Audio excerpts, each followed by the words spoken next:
t'en prie, parle, parle, parle pour de bon. Tu causes le jour, tu causes la nuit, c'est simple. Tu causes, tu te réveilles, tu causes. Allez, cause toujours. Te voici enfermé dans une cellule, mais ta voix se répand loin au-delà des murs. Voici revenu le temps des massacres, comme il y a 20 ans. Ce temps est revenu, puis il est reparti, comme en boucle. Te voici dans un grand dénuement, mais les âmes des disparus sont à tes côtés. Tu n'appartiens plus à notre vie quotidienne, et tu t'es noyé dans les cris d'angoisse des fantômes. De réponse, il n'y en a point. Je t'en prie, parle, parle, parle pour de bon.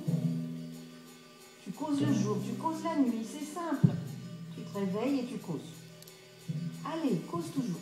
Te voici enfermé dans une cellule, mais ta voix se répand loin au-delà des murs. Le sang s'écoule encore de cette blessure vieille de 20 ans. Un sang rouge, rouge, comme la vie. Tu aimais tant de choses, mais ce que tu préfères, c'est la compagnie de ces âmes en peine. Tu leur avais promis de rechercher la vérité en leur compagnie. Sur cette route, pas un ray de lumière, pas un. Je t'en prie, parle, parle, parle pour de bon. Tu causes le jour, tu causes la nuit, c'est simple. Tu te réveilles et tu causes. Allez, cause toujours. Te voici enfermé dans une cellule, mais ta voix se répand loin au-delà des murs.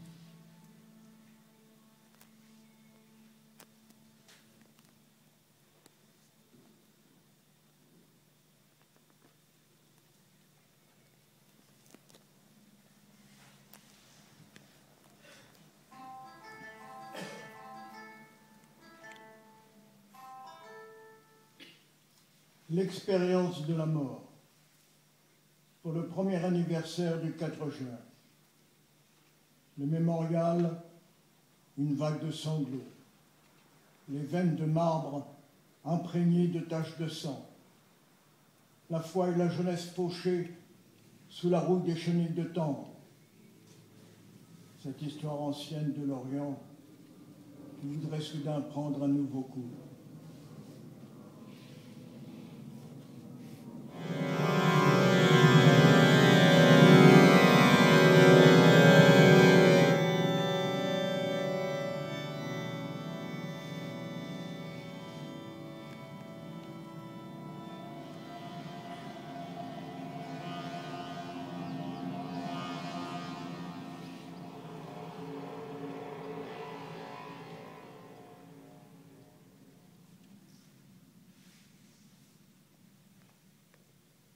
Je ne reconnais plus le drapeau. Drapeau comme un enfant encore inconscient qui se ruerait sur le cadavre de maman et reviendrait, criant, pleurant à la maison. Je ne peux plus distinguer le jour de la nuit. Le temps reste hébété sur les coups de fusil comme un grabataire à la mémoire perdue. La gueule des fusils pointe encore sur mes reins. J'ai perdu passeport et carte d'identité.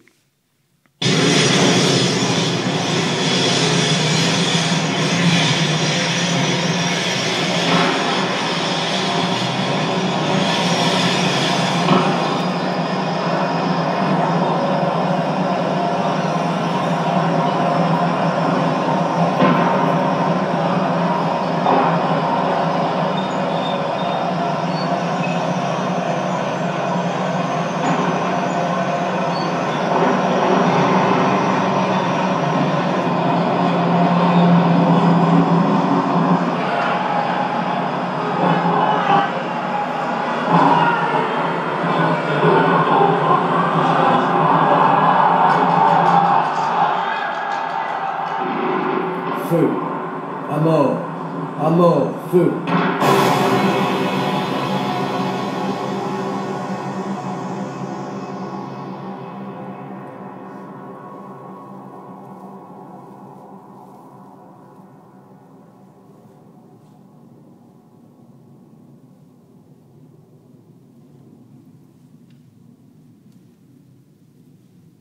Rien ne peut plus convaincre les bourreaux. Les yeux se sont enflammés de rouge. Les canons de fusil ont tiré rouge. Une balle, une éruption de bourbe, un crime, une sorte de fête héroïque.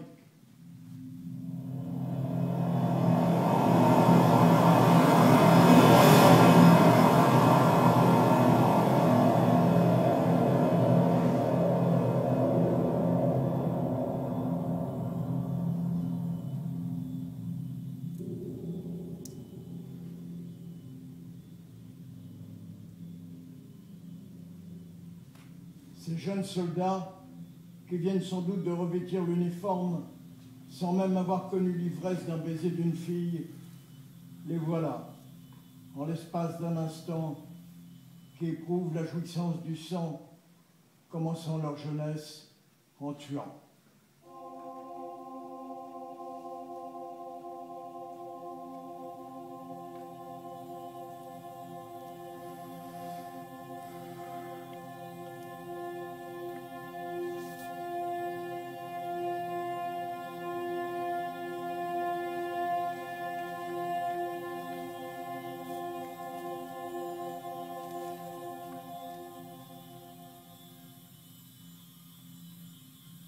Ils ne voient pas le sang qui imprègne les robes, n'entendent pas les hurlements désespérés. Ils ne savent pas qu'un vieil homme stupide s'applique à transformer l'ancienne capitale en une annexe d'Auschwitz.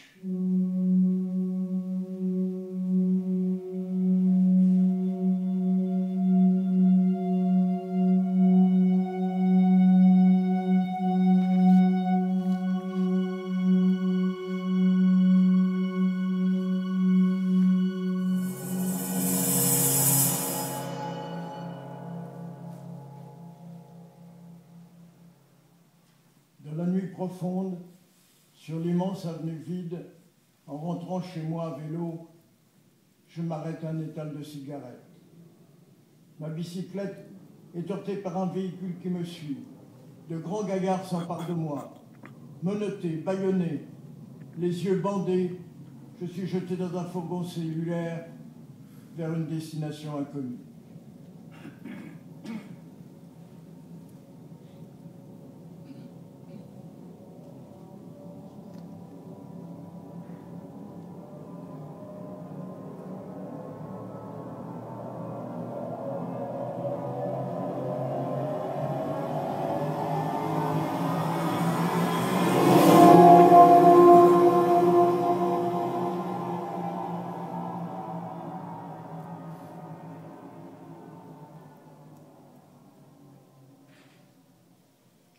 Tandis que les ossements sans nom se dressent debout dans l'oubli, on me fait un piédestal de mensonges inventés.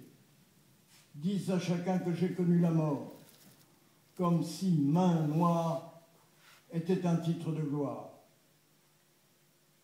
Mis à part ces mensonges, je ne possède plus rien.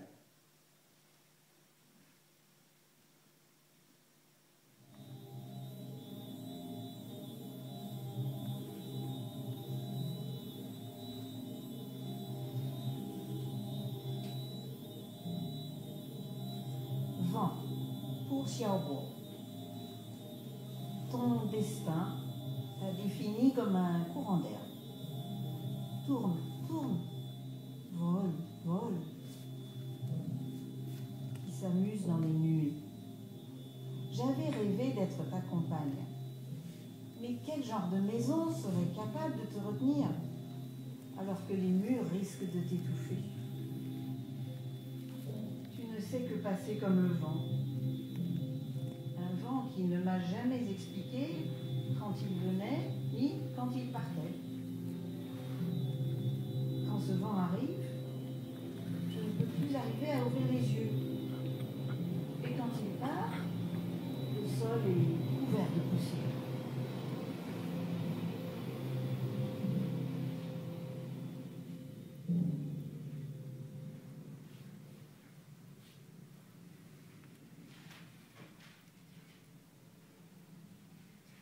La place étouffante pour le 3e anniversaire du 4 juin. Cette place, la plus vaste du monde, bondée de foules et de cris, en un instant seulement s'évacue comme du mercure. Seule demeure la terreur, par l'étendue du vide, au cœur de la pâleur des martyrs, l'éclat de l'aube danse sur les casques d'acier.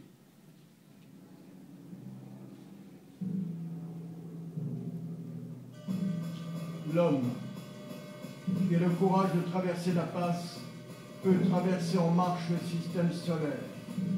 Les cendres, en un jour consommés, deviennent des mots de chaleur. Les fruits encore verts mûrissent au milieu de la mort.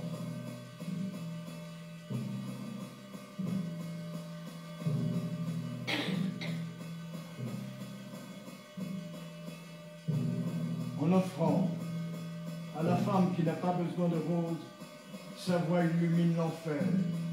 Face à l'élan brutal des tanks, debout, immobile, elle agite ses bras frêles comme un parapluie rouge par un jour de pluie.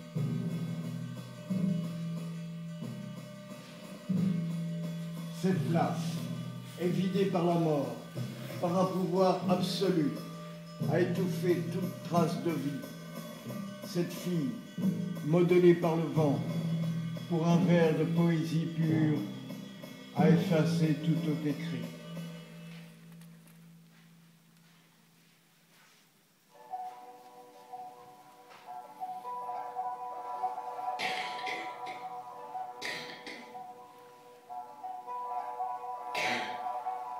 À moi-même.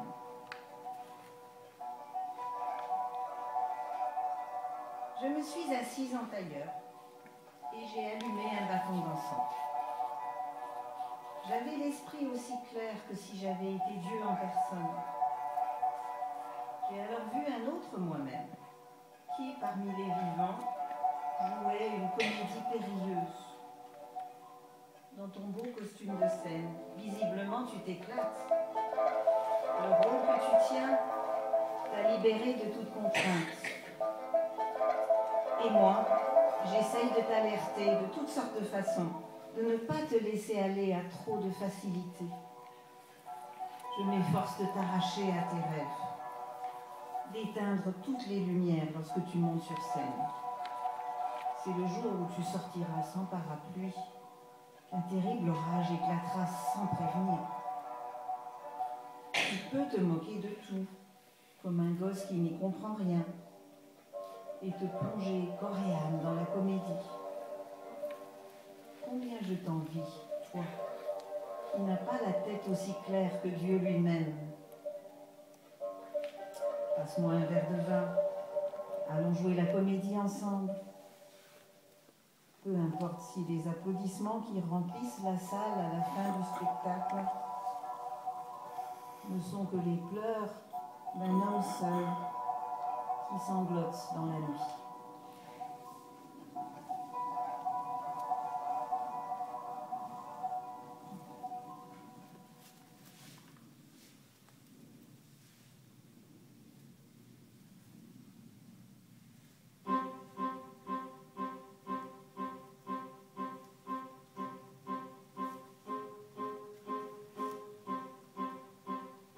Mémoire pour le 6e anniversaire du 4 juin.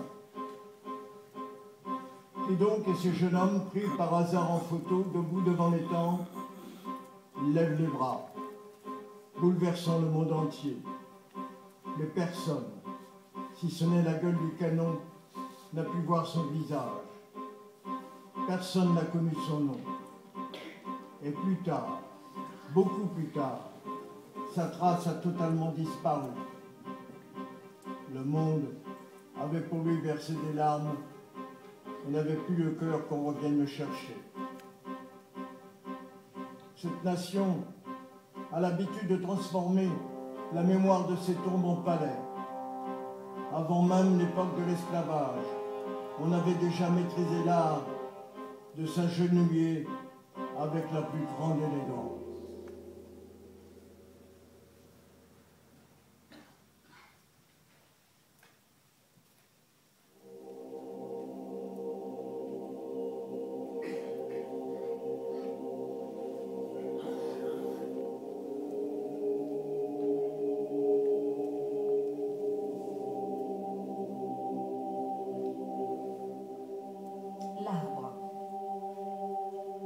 Est-ce un arbre?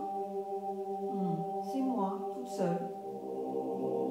Est-ce un arbre en hiver? Il est comme ça, toute l'année. Où sont les feuilles? Les feuilles se sont envolées au loin. Pourquoi dessiner un arbre? J'aime sa façon de rester dressé. Vous n'êtes pas épuisé d'être un arbre toute votre vie? Même si je m'épuise, je veux rester debout. Y a-t-il quelqu'un près de vous? Il y a des oiseaux. Je n'en vois aucun. Et écoute le son du battement de leurs ailes. Pourquoi ne dessinez-vous pas des oiseaux sur votre arbre? Je suis trop vieille pour voir encore. Aveugle. Peut-être que vous ne savez pas dessiner un oiseau. C'est vrai, je ne sais pas. Vous êtes un vieil arbre obstiné. C'est ça.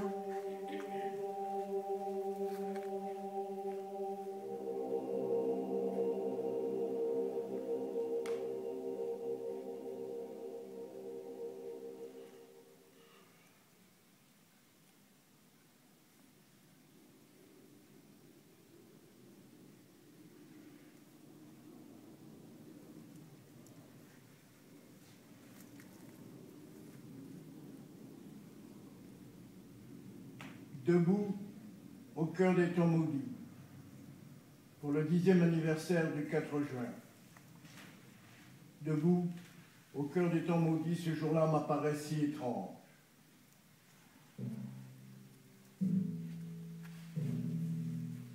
En ce jour, 10 ans plus tard, des soldats bien entraînés, dans leur pose la plus conforme et la plus solennelle, gardent ce mensonge monstrueux. Le drapeau rouge à 5 étoiles est vraiment l'aube, flottant au vent dans la lumière du matin. Les hommes se dressent sur les pieds, tendant le cou, curieux, étonnés et dévots. Une jeune mère lève la petite main de l'enfant dans ses bras pour rendre hommage au mensonge sillonnant le ciel. Cependant qu'une mère aux cheveux blancs embrasse le portrait de son fils défunt.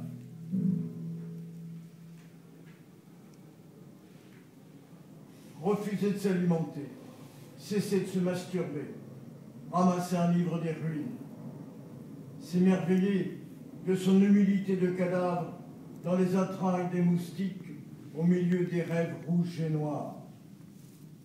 M'approchant du Judas de la porte de fer, je bavarde avec les vampires. Plus la peine de mâcher ces mots. Soudain, des crampes d'estomac me donnent le courage précédant l'agonie de vomir une malédiction. À la gloire de ces 50 années, seul reste le Parti communiste. Mais où est la Chine nouvelle?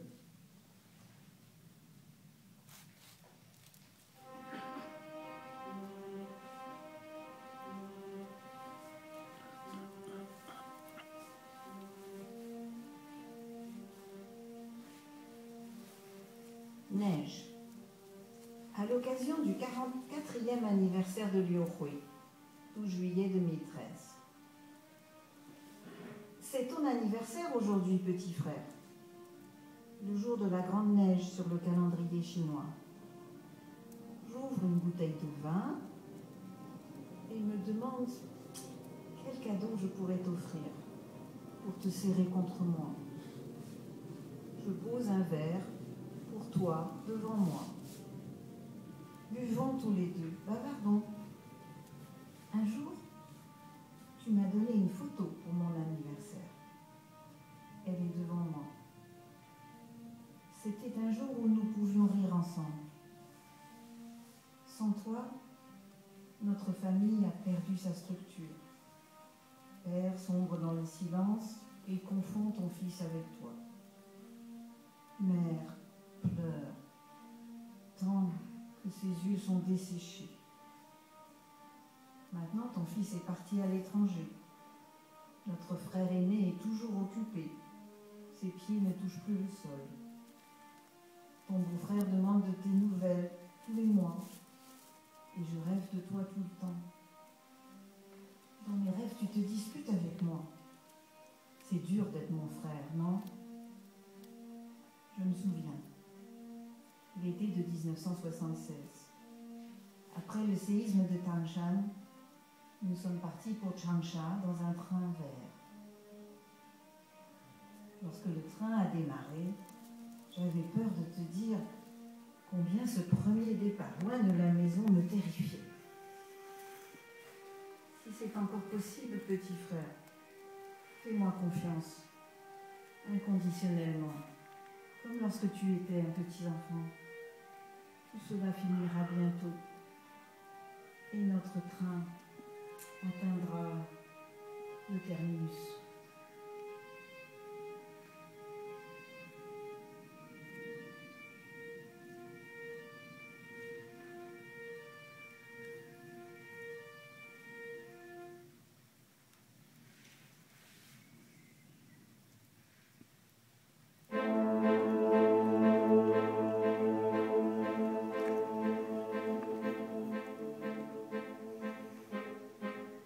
Le 4 juin, un tombeau. Pour le 13e anniversaire du 4 juin. Laissons le monde s'émerveiller des soldats en terre cuite gardiens du spectre du pouvoir. Laissons les Occidentaux stupéfaits devant les tombeaux mines plus grandioses que le palais impérial.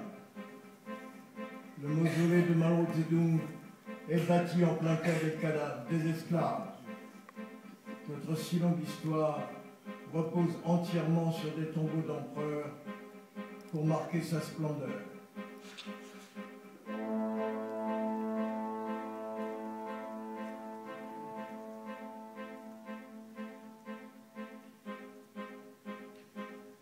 Mais pour le 4 juin, un tombeau, sans la moindre inscription.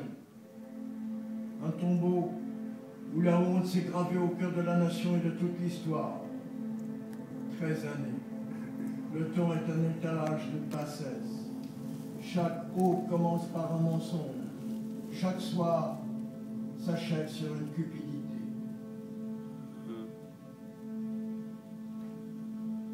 Cette année-là, les étudiants faisaient grève de la faim jusqu'à leur dernier souffle. Aujourd'hui, on peut amener ses enfants lancer ici nonchalamment des cerfs-volants. L'Assemblée du peuple brille de tous ses feux pour fêter les 80 ans des jeunesses communistes. Les jeunes délégués n'ont pas la moindre idée que sur les marches de l'entrée, 3 étudiants de leur âge sont restés à genoux sans plus se relever.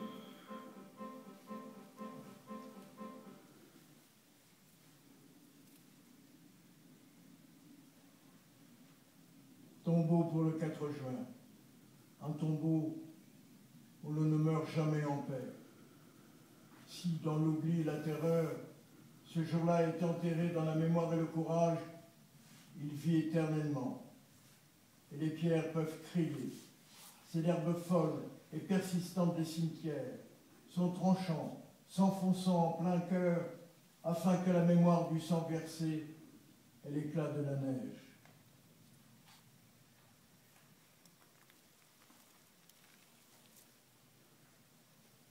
Je copie les sutras. Lorsque les jours cèdent la place à la nuit, je recopie le sutra du diamant.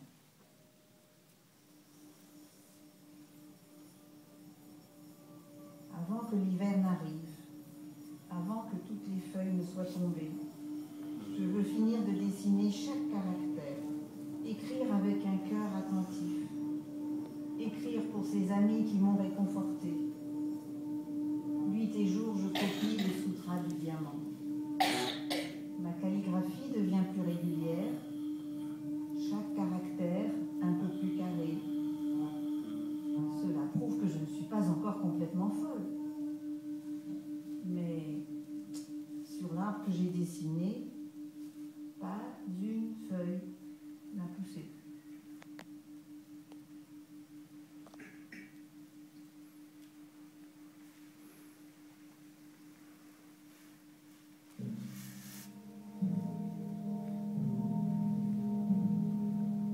années de ténèbres pour le 15e anniversaire du 4 juin.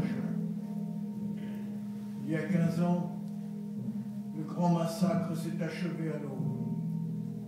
J'ai traversé la mort et je suis né à nouveau. Il y a 15 ans, cette aube rougie par les baïonnettes reste une lame pointue enfoncée dans les yeux.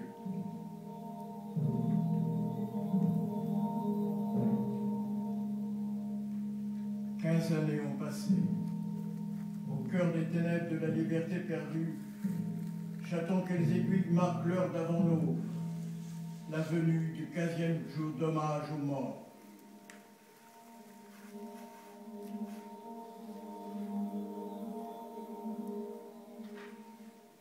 En ce moment, il y a 15 ans, la place était encerclée par les troupes de la loi martiale, armées jusqu'aux dents.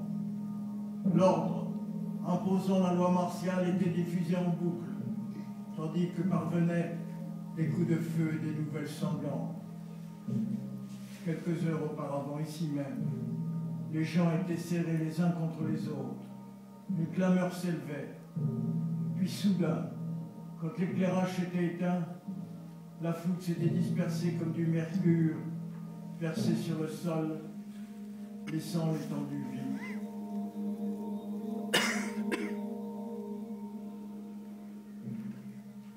15 années ont passé.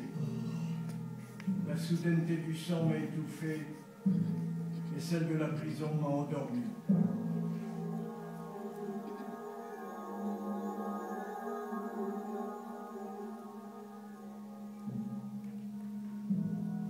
Du massacre sanguinaire à la surveillance constante, la terreur de cette nuit-là ne m'a pas quitté d'un seul pas. Après la saisie des biens, c'était les menottes.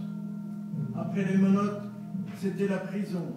Après la prison, c'était la police à ma porte. La filature permanente, les enquêtes sur mes invités, les écoutes téléphoniques, l'espionnage de tous mes courriels, la coupure de toutes mes communications pour me transformer en aveugle et en sourd, réduite au silence face à la nuit d'un noir tendre. Si les murs des prisons enferment les corps, les prisons sans murs contrôlent les âmes. Laissons les ténèbres se transformer en pierre, plantées par les étendues sauvages de ma mémoire.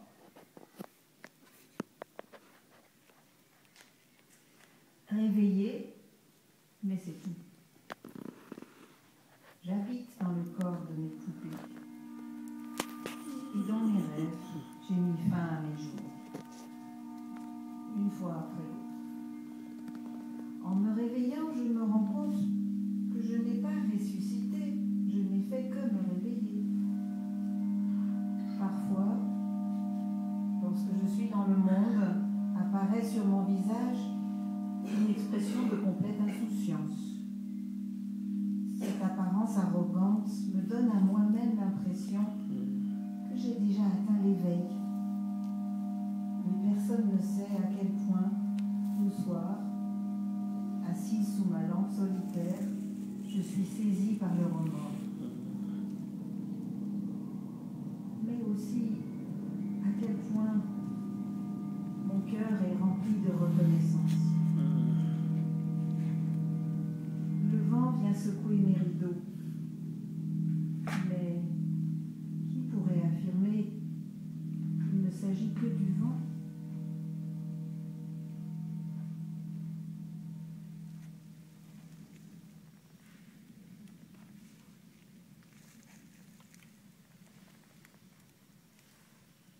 Le 4 juin en mon corps, pour le 20e anniversaire du 4 juin. Ce jour-là semble de plus en plus éloigné. Mais pour moi, c'est une aiguille restée dans mon corps. Une foule de mères qui ont perdu leurs enfants, m'ont oublié en rapeissant le temps des rêves. L'aiguille est toujours en quête de main pour poursuivre le travail des mères.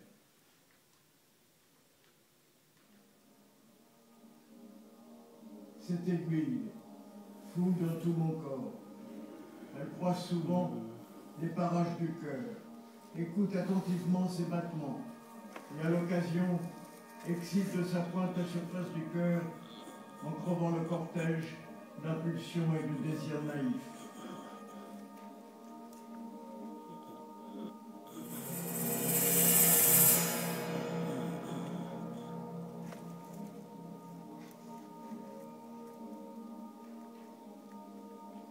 Cette aiguille reste dans le corps pour la simple raison qu'elle est en quête d'une main pour rétablir éternellement ses qualités morales.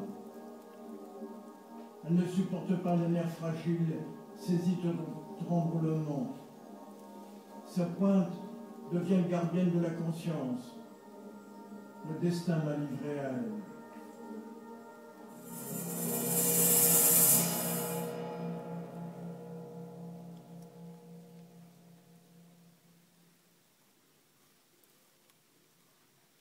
Quel froid! L'aiguille, se promenant aveuglément, suffit à geler le sang. La mort profanée est semblable à un cimetière pillé. Devant les selles de marbre, la flamme des bougies qui saute au fond des yeux peut-elle fondre l'aiguille? Sa pointe, au sein du corps, peut-elle devenir une flamme de bougie, adoucissant la nuit sous chacune de ses stèles? J'attends cette main, qui pourrait rapiécer patience et fermeté des rêves en lambeaux, et laisser cette aiguille me transpercer le cœur.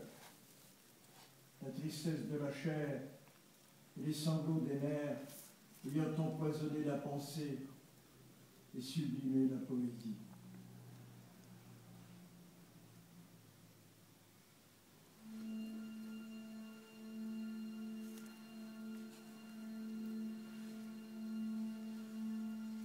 La lampe. Alors, nous avons commencé à détester l'hiver et son long engourdissement. Nous avons posé une lampe rouge dehors et l'avons laissée allumer un long moment pour que sa lumière rappelle à notre oiseau que nous l'attendons.